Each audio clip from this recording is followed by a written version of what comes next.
அனைவருக்கும் வணக்கம்.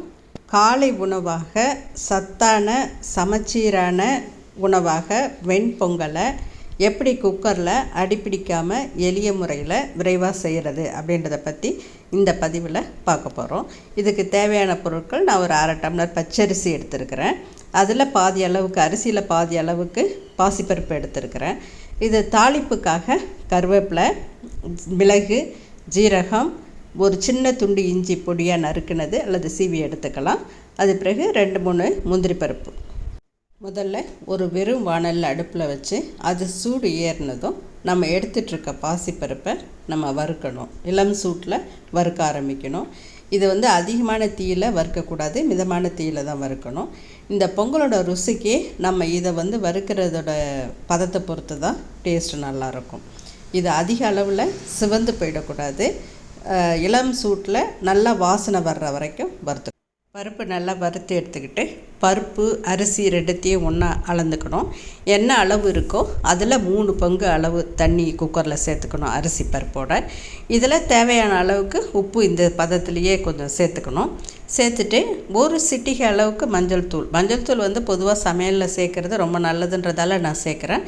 அதில் ஆனால் நிறைய பேர் சேர்க்க மாட்டாங்க. ஒரு சிட்டிகை அளவுக்கு மஞ்சள் தூள் போட்டுட்டு அது பிறகு ஒரு வாசனைக்காக ஒரு 1/2 டீஸ்பூன் அளவுக்கு நெய் நான் இப்போ ஊற்றுறேன்.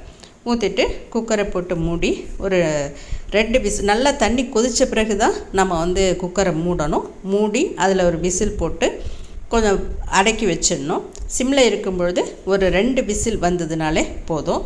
உங்களை அரிசி பழைய அரிசியாக இருந்ததுனாக்கா 3 விசில் வரைக்கும் கூட நீங்கள் வச்சுக்கலாம். வச்சுட்டு ஆவி போகிற பிறகு, ஆவி ரிலீஸ் ஆன பிறகு அது குக்கர் மூடியை திறக்கணும். திறந்துட்டு அது சூடாக இருக்கும்போதே நான் இப்போ வீடியோவில் காட்டிருக்க மாதிரி ஒரு கரண்டியால் நல்லா குழச்சி எடுத்துக்கணும்.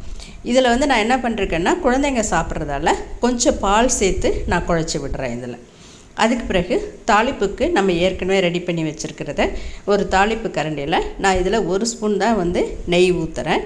நெய் ஊற்றிட்டு அதில் நம்ம தாளிக்கிறதுக்கு ரெடி பண்ணி வச்சுருக்க பொருட்களை சேர்த்து தாளிப்பு செய்யணும். இதில் முக்கியமாக மிளகு நான் முழுசாக சேர்க்குறதில்ல. ஏன்னா குழந்தைங்க மிளகு சாப்பிடாமல் ஒதுக்கி வச்சுடுவாங்கன்றதால அதை நான் 2-3 உடச்சி நுணுக்கி எடுத்துருக்கிறேன். அதனால் அது மிளகு, ஜீரகம், கருவேப்பிலை, இஞ்சி துண்டு, சின்ன துண்டு நறுக்கின இஞ்சி துண்டுங்க, முந்திரி பருப்பு எல்லாத்தையும் போட்டு நல்லா செவக்க வறுத்து எடுத்து பொங்கலோட சேர்த்துடணும். சேர்த்துட்டு நல்லா கிளறி விடணும்.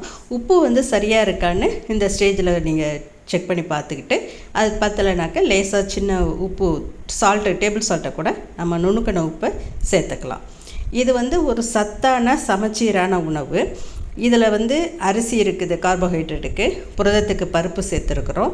அப்புறம் ஃபேட்டுக்கு நம்ம நெய் சேர்த்துருக்குறோம். அது இல்லாமல் மிளகு, ஜீரகம், இஞ்சி, முந்திரி பருப்பு எல்லாமே இருக்குது. ஆனால் இதை ஏன் ஒரு தூக்கத்துக்கான மருந்து அப்படின்ற மாதிரி எல்லாரும் சொல்கிறாங்கன்றது எனக்கு புரியல. காலையில் கண்டிப்பாக நம்ம எடுத்துக்கக்கூடிய சத்தான சமச்சீரான உணவு வெண்பொங்கல். வெண்பொங்கலுக்கு தொட்டுக்கொள்வதற்கு தேங்காய் சட்னியும் சாம்பாரும் ரொம்ப நல்லாயிருக்கும். வாரத்தில் ஒரு நாளாவது உங்கள் டயட்டில் வெண்பொங்கலை சேர்த்துக்கோங்க. குழந்தைகளுக்கும் உடல் வளர்ச்சிக்கு ரொம்பவே நல்லது. இந்த வீடியோ உங்களுக்கு பிடிச்சிருக்குன்னு நினைக்கிறேன். லைக் பண்ணுங்கள், ஷேர் பண்ணுங்கள்.